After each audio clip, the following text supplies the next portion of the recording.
Welcome to another episode of the Plumbing 101 show with myself, Willem Klopper. I'm your host. Now, in this episode, we're going to talk about the importance of choosing a career path and then obviously making sure that you have the proper and the correct training and qualification and education for that specific career path. Now, joining me for this conversation is Mr. Frans Toua, the CEO of Tjeka Training Matters. Frans, baie welkom. Thank you so much for joining me. I appreciate the fact that you are joining us from your perspective. Willem, good morning. Yes, thank you very much once again for the opportunity. I appreciate it. It's a privilege being here on the stage, and hopefully we can contribute towards this program. And to youngsters out there that are still not knowing what to do with their careers or the future. Thank you very much. Appreciate the opportunity. With their careers in the future and obviously the training that goes with it and the education that goes with it. Absolutely. I think it's important time of their lives, especially youngsters. What is required to enter a specific career and how do you decide on a career going forward? And what's important when you decide on a career in future? Absolutely. Frans, before you and I go into our conversation and share the details of what we have to share with our viewers, and let's just cross over to a quick news break. To our viewers out there, please stay tuned for the news. It's industry news for you, for your benefit and your interest. We'll be back right after this.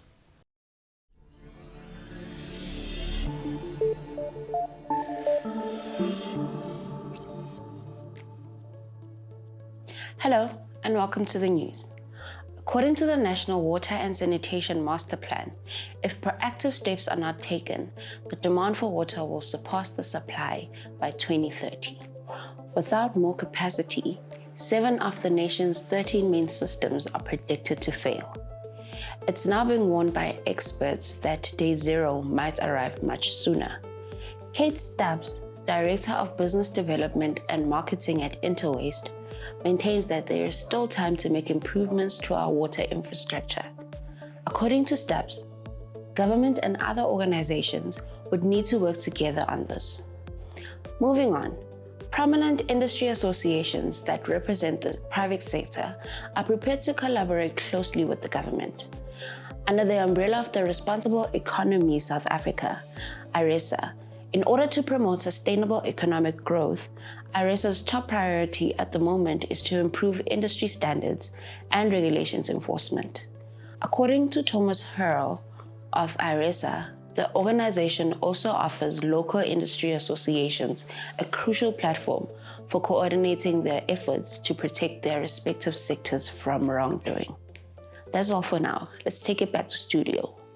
Welcome back to this exciting edition of the Plumbing 101 show with myself, Willem Klopper, and our guest, Mr. Frans Toua of Tjeka Training Matters. Now, in my introduction and my welcome to this episode, I did mention that Frans and I today are going to discuss the importance of choosing a career path, but then also choosing and making sure that you have the correct training, education, and qualifications for that specific career path. Frans, if you don't mind, just before you and I share all of the information that we have with our viewers, just to introduce yourself to our viewers, but then also share your journey. In other words, let's have a look quickly at your career path and how you got to where you are today. Thank you, Willem. The listeners out there and the viewers, as Willem said, I'm presently the CEO of Tjeka Training Matters. Now, personally, the career path ended up being me in this particular company. But my career path started out also very interested in the construction industry. And I then did a degree in construction management way back many years ago at the University of Port Elizabeth. And then I worked for a number of years for construction companies as junior engineer and working myself up eventually in a contract management positions and so on. Then about after 25 odd years, I'm giving away my age here, sorry about that, but we then established a company called Tjeka Training Matters with the assistance of a number of qualified artisans in industry, because we thought, it's time that we have acquired enough knowledge and skill to actually be able to plow back into industry, because we saw a shortage of qualified people out there. So, but also along the road, in order to manage a company, I then did a business management MBA degree, University of Witwatersrand, and able to give me that extra skill or knowledge to be able to run a company. So yes, the company is now 25 years old, almost, in the year 2025. And hopefully we've contributed. So my own career, started out being in the industry itself, acquired sufficient skill and experience, and then we transferred a bit of a career change into the training field, training and development area. From that, in a nutshell, as to my career, where I am today. I found it very interesting, the name of your organization, the company that you have, Tjeka Training Matters. You did mention that it was established 25 years ago, and that matters, all pun intended, Frans, because Tjeka Training Matters is sort of there's a dual name hidden in there, because it's about training matters, the matters that can pertain to training, as well as the fact that training actually matters. Matters, yeah. No, I think that's exactly why we chose it like that, Willem. It's got a dual meaning, so to speak, yes, yeah. And for us it matters, and training matters. And I think going forward in this discussion, to decide on the career choice, you have to go through some training intervention to achieve your own, and we'll get to that, personal goals and objectives you set for yourself. Getting onto the right road, so to speak. Frans, from your perspective, how would you define, and look, we can easily open up a dictionary and look up the meaning, or just go onto Google and look up the actual meaning of career path. But how would you, from your perspective and your years in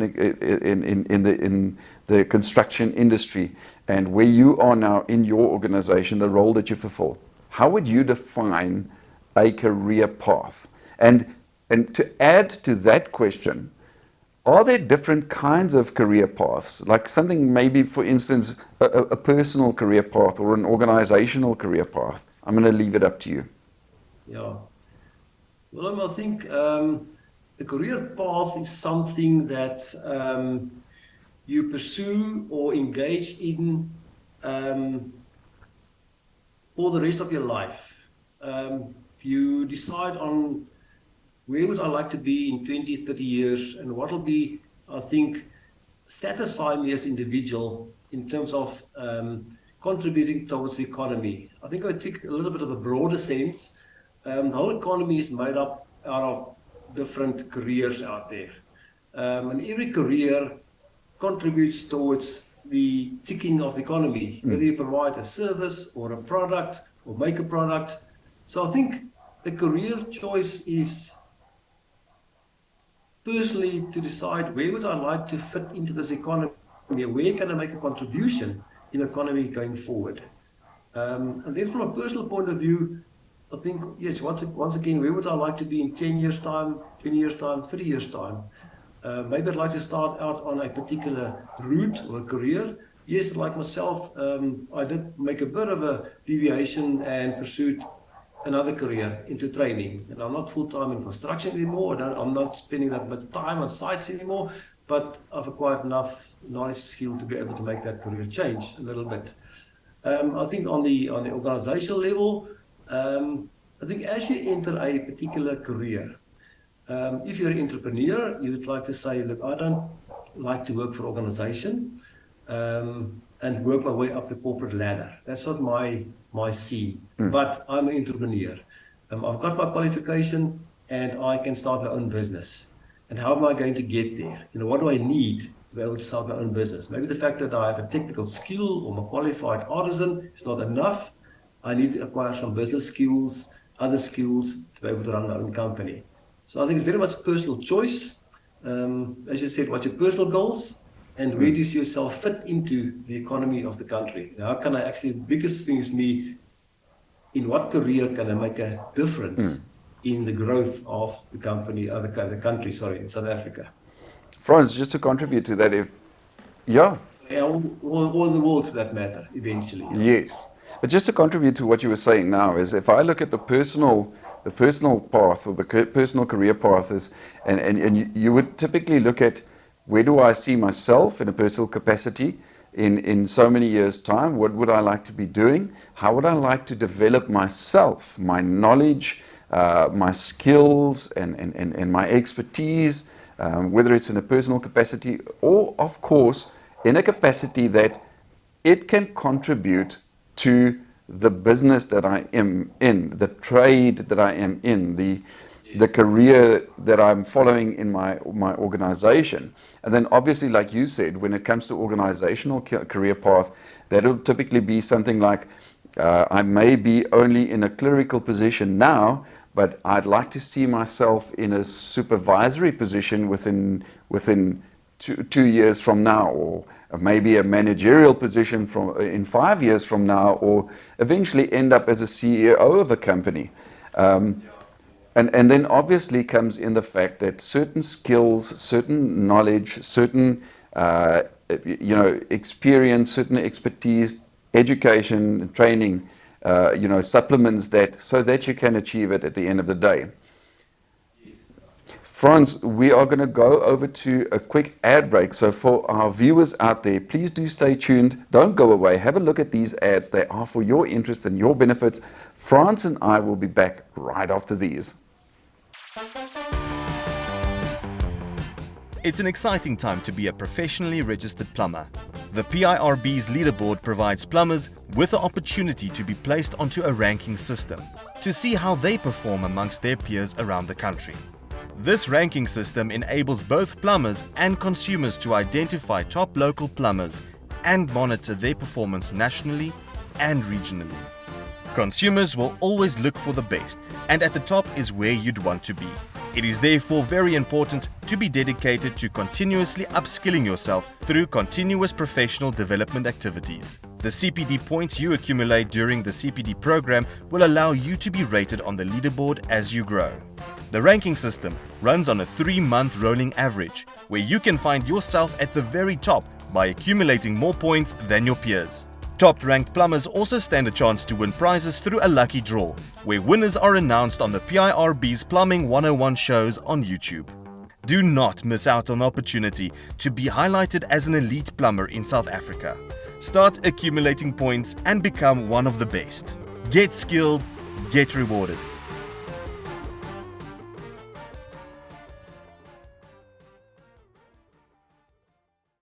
Being part of an industry professional body is a personal decision.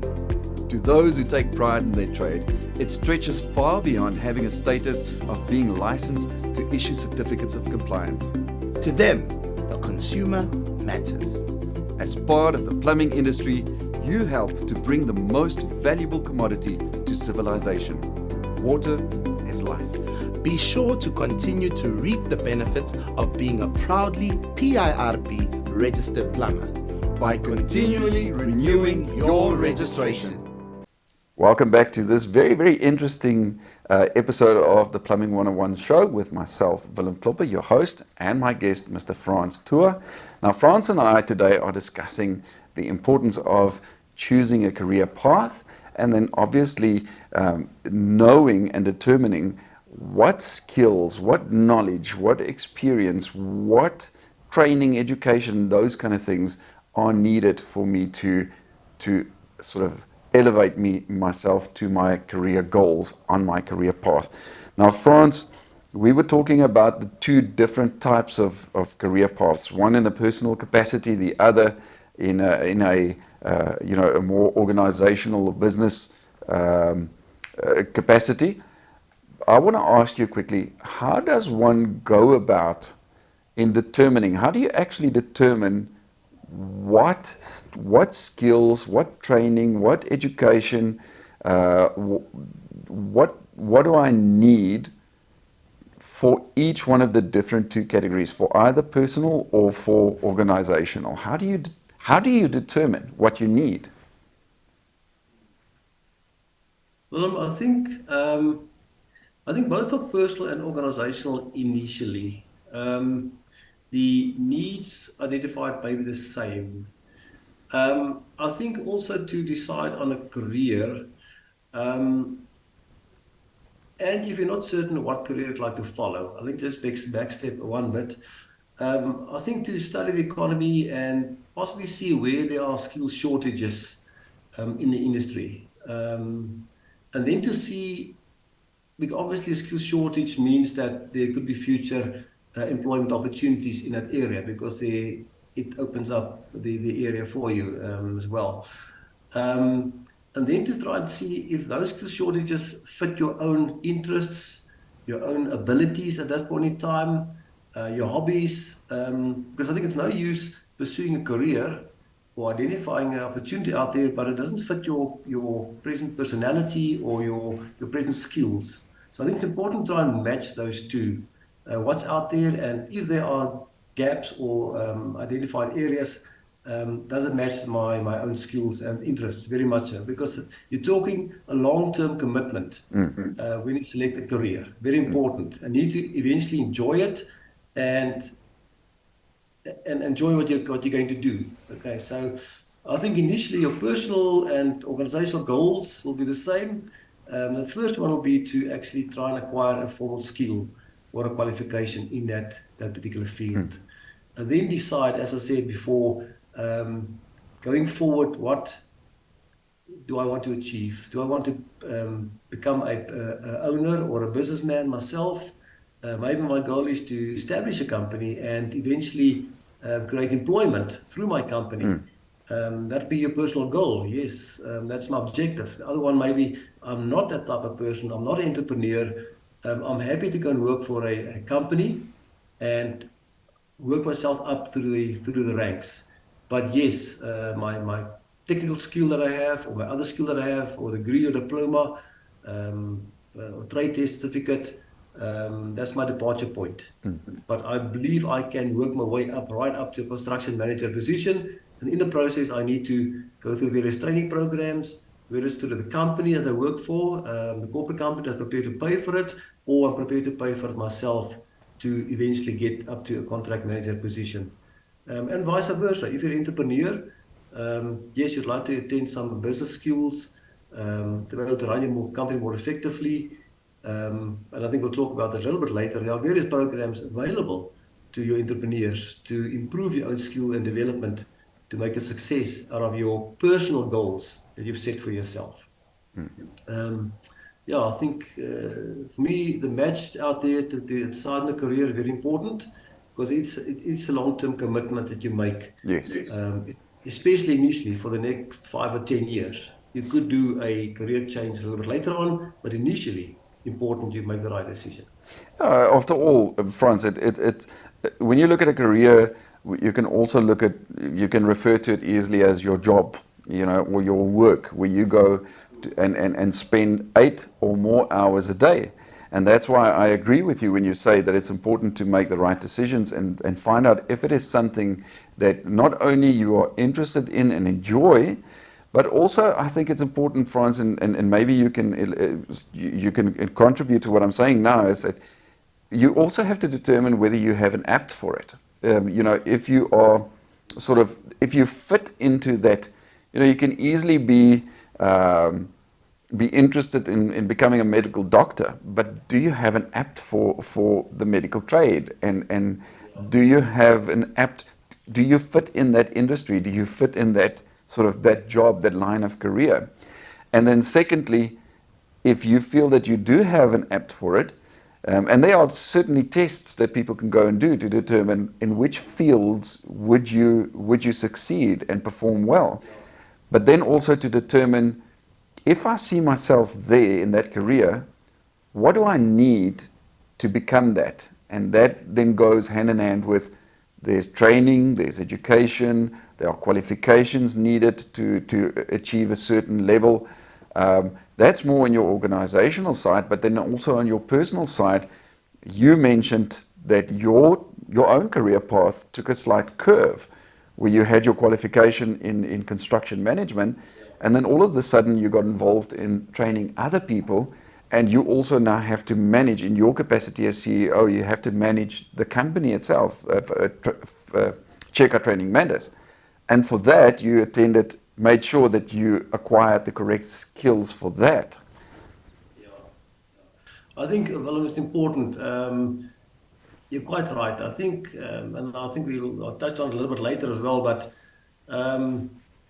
if you decide, and yes, I would like to become a artisan, okay, and I haven't got the app, as you say, the ability to maybe become a doctor or an engineer, or I'm not the type of person who like to sit in the office all the time. Okay, that's not my style. I like to be out in the outdoors. Yes. Okay, could become a surveyor or a whatever out there.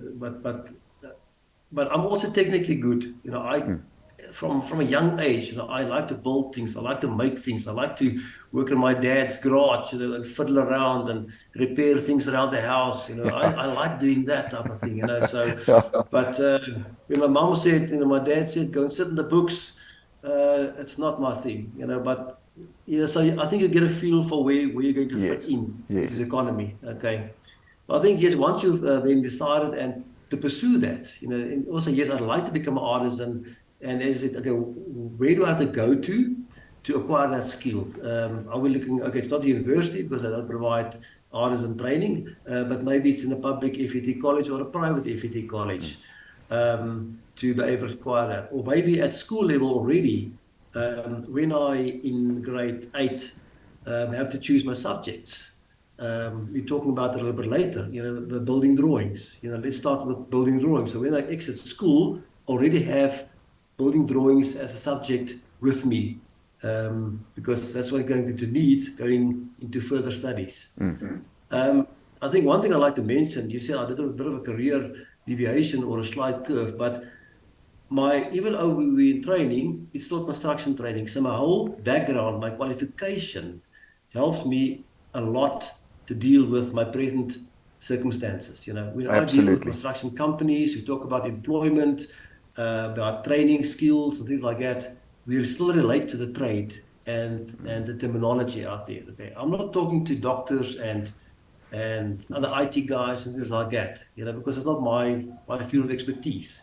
Yes, we're in the training, but it's still a construction industry. So yeah, eventually, let's assume we end up being the owner of a plumbing company.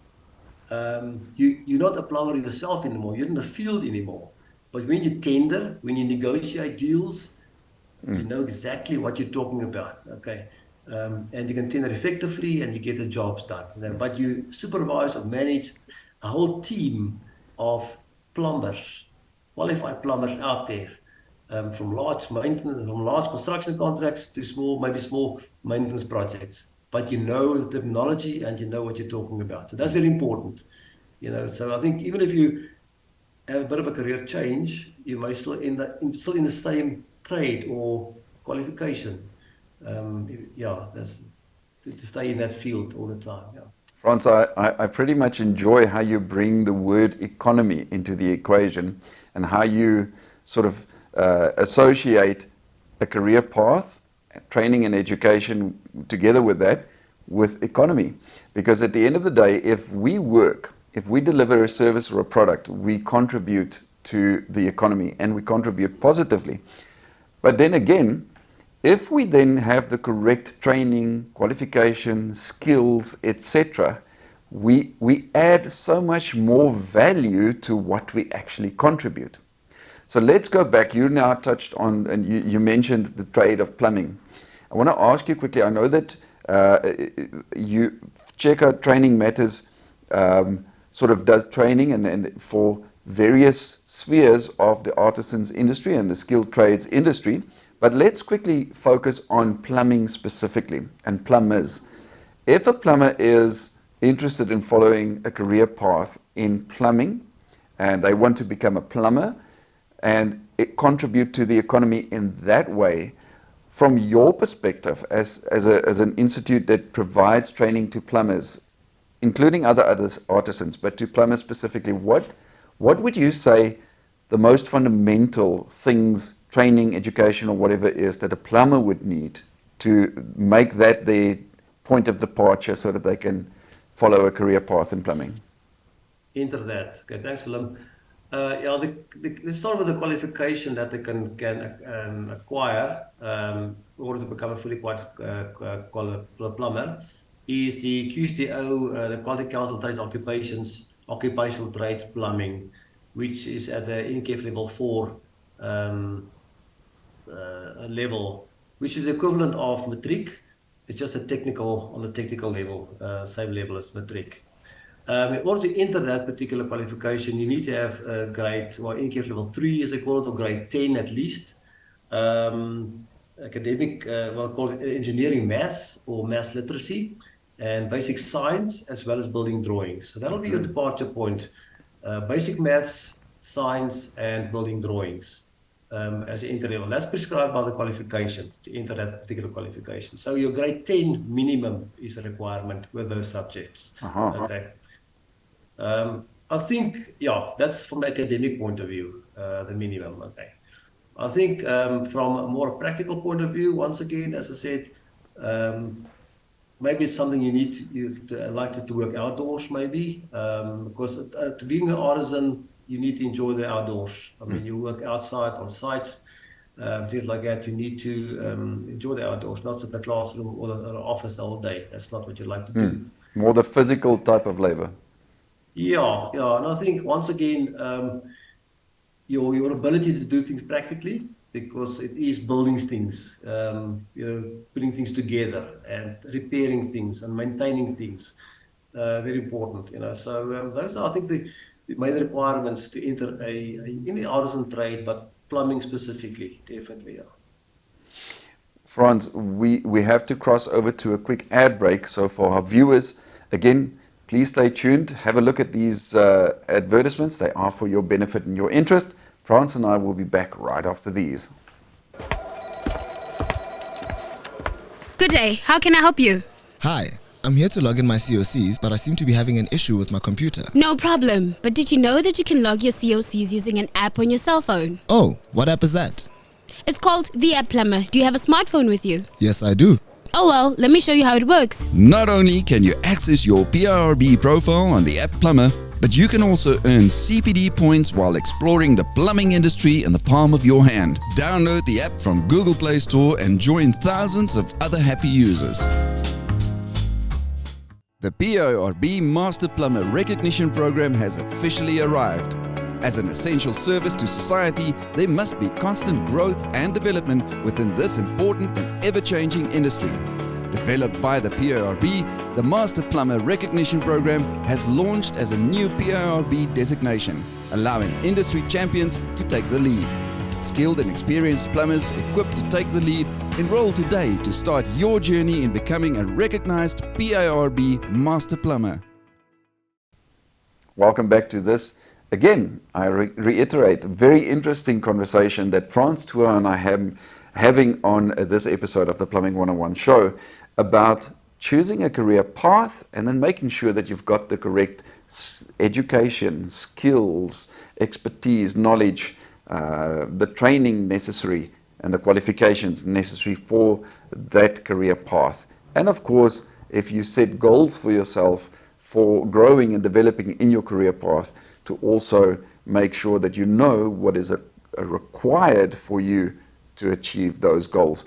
Frans, just before the break, you were mentioning sort of a few of the most basic things that a plumber would need, or a person who is interested in following a career in the trade of plumbing. You mentioned a few of the most basic things that they would need. You mentioned the skills, the subjects that they're on an educational level that they would need in school, etc. And then also there's the formal qualification once they go to, that once they want to become a fully qualified plumber for that matter. And you mentioned that as a departure point, but let's talk about that departure point. We know that those are the basic things that they need if they want to enter this field. But how do they even begin to acquire those things? How do they even begin to acquire the skills and the knowledge and the training that they need? Where do they start with that? I think obviously if you're in a vocational school, as you mentioned, or a technical school, that is a good area to for future artisans to come from. Because I think already you have a feeling from a technical point of view, how to enter that particular area or trade of an artisan or plumbing in that area. Okay. I think also if you at some stage, whilst you're still at school, would like to pursue and to find out more, are you actually suitable for this type of career going forward? Maybe it's worthwhile to try and spend some time with a plumbing company, as a student, you're a scholar, try and get some weekend work, try and identify a company out there that's prepared to say, look, I'd like to maybe pursue a plumbing career, but let me just see if I really will fit into that industry in the long term, because it's an important choice, as we mentioned earlier. Can I spend some time with the teams out there, weekends, maybe holidays, as a student, also and say, okay, I can acquire a skill just by observing and things like that. I think from if you perhaps at academic school, yes, it's not necessarily that you may pursue a technical career, but a number of students or kids that come out of academic schools have entered into the technical field, so to speak, because a lot of kids only at a later stage in their lives realize, yes, I'd like to pursue this career. Okay, so but acquire the skill and knowledge. I think it's time to study the industry, read up about it, Google, find out what it's all about, what are the prospects, what are my career choices, where can I end up with, and so forth. Find out as much as you can about a particular industry or the plumbing industry. Go and speak to PRIB, go and see them, talk to them. What do I need? Even the Institute of Plumbing South Africa, or talk to a plumbing company, and see what skills do I need really to enter this market and to make a success out of it. Sure. You mentioned, Frans, you mentioned that they could start even at school and taking certain subjects in school. But then obviously it's important, I would say, I 100% agree with you, almost sort of go and spend time with a plumber, sit and chat to a plumber, see what their trade is about, their job is about, and then see if you find yourself suitable for that. And then obviously determine from them what is required. Now you've determined what is required. You've made certain choices in school already at school level, but when you come out of school and you know what is needed, what training, what education and qualifications is needed, then your decision should be where to find institutions that could provide that to you. If you would agree, like Tjeka Training Matters, you're one of those institutions that can provide that kind of training and make sure that plumbers get that training. Exactly, Willem. Yeah, then you decide that which are the institutions out there that you have to approach. Get the curriculums, when do they start, how long does it take. Look, normally in the artisanship, it's a 3-year apprenticeship that you have to do. It's normally 3 to 4 months in a training institution where you get your knowledge and simulate practical skill training. With the apprenticeship, you have to sign on with a qualified plumbing company. They'll be your host for the rest of that year, and then you repeat the exercise for 3 years. And after your 3-year period, once you've done the whole curriculum, you can apply for your trade test. And obviously, when you walk out of that, having successfully done your trade test, you are called a qualified plumber. Okay, and I think that's the start of your career then. And but my advice will be, it's like having acquired your driver's license. Now you can drive, but now you have to get a relative experience for a number of years. Either in an organization or the plumbing company. Initially, with my advice, I think it's too early normally to start your own business. You still need to acquire a lot of experience. So maybe after a couple of years experience with a plumbing company, if you really want to pursue your personal other goals of starting your own company, I think then you've got enough skill and experience. But also, obviously, being a qualified plumber is not enough. You need to be a licensed plumber. Yes. And therefore, you need to apply to PRIB to become a licensed plumber, to be able to sign off COC's compliance or competence and so on. And yeah, that's the route to take. You're a licensed plumber. you want to start your own business, being your own boss. You don't like to work for a plumbing company anymore. You start to employ other plumbers out there. Maybe contribute. Maybe as your own business, you're prepared to sign on 1 or 2 apprentices. Who knows? And so it's a snowball effect. And you've seen yourself the benefit of having acquired a formal qualification and what the benefits are in future. And prepared to plow back into industry and say, look, I'm prepared to sign on 1 or 2 apprentices to formally qualify, and so you grow your business. It's a continuing process, Frans, from what I can deduce from what you're saying. It's a continuous or continuing process. You continue to grow and develop, and that would have been my next question. We are running out of time and we have to close this episode, but I want to shoot one last question just very quickly, Frans. Having obtained the trade test and the red seal and becoming a qualified plumber and now gaining the experience in the field, maybe starting your own company, is that all that there is, or can plumbers then also learn new things in the future? Let's say, for instance, you mentioned a licensed plumber registered with the PIRB, the professional body for plumbers in South Africa. They've got specializations that they can add, designations, or if you would like to call it like that, maybe. Let's say, for instance, a plumber would like to specialize in heat pumps installation or solar geyser installations or something like that. Is the plumbing trade test, the qualification, is that the only thing? Is that the ceiling, or is there more that a plumber can grow in and develop into? Absolutely, Willem. I think you mentioned solar hot water systems, heat pumps. These are new areas being developed or coming onto the market every single day. So it's important for a plumbing company to observe what's happening in the economy. We're talking about gas installations. It's a new field. I mean, I don't want to mention too loudly on air, but electricity being so expensive, a fair amount of people are converting to gas out there. Are there enough gas installers out there? So yes, it's a specialized field. Solar, at the moment, is really the big thing. And I'm not talking about solar geysers, but solar for electricity generation. So I think it's important for them to observe what's happening in the economy, and if they're not qualified in that field, identify once again a training institution that they can get qualified over and above the main qualification, and expand their businesses. It's all about adapting to the changing environment out there.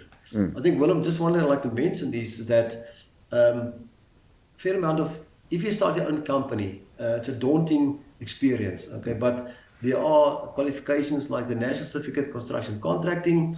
The guys are taught how to start your business, run your business, what's important, what are the compliances, the legal compliances, the register with CIPC, and the tax implications and those things, how to tender properly, how to manage resources. Those things are out there to help them also from a business point of view to be successful. Okay. And one of the unit standards in the qualifications is how to be entrepreneur, how to observe what's happening in industry. You can't work with blinkers on. You have to, as a company, adapt all the time and see new opportunities. Very, very important. Frans, we have run out of time, and I think that there's a lot more that can be said on this subject, on this topic. I'm glad that I brought you on board, or that the PRB decided to bring you on board for this conversation, because from your perspective and your position and the role that you fulfill in the industry, you certainly shared a lot of valuable information. So I want to thank you for that. Thank you also for your time, Frans. I know that time is money. So thank you for that. Thank you, Willem. It's a huge pleasure and it's a privilege to be on this program. And I'd just like to say, that the plumbing trade, I think, is one of the most sought after trades out there. It really is. And as I reiterate what I said before with you, I regard artisanships to be a noble profession, and it's a skill that we need, always, and I wish all the plumbers out there luck and hope the guys make the correct career choice. And I personally think it's a very good career choice if they have the skill and ability, inclination to decide on that. Thank you, Willem. Appreciate it. Absolutely. That concludes the conversation between myself and my guest, Frans Toua of Tjeka Training Matters. And to you, the viewers out there, please don't go away yet, because we are crossing over to more industry news. Do stay tuned for that. From Frans and myself, that's a goodbye, and we'll see you in the next one.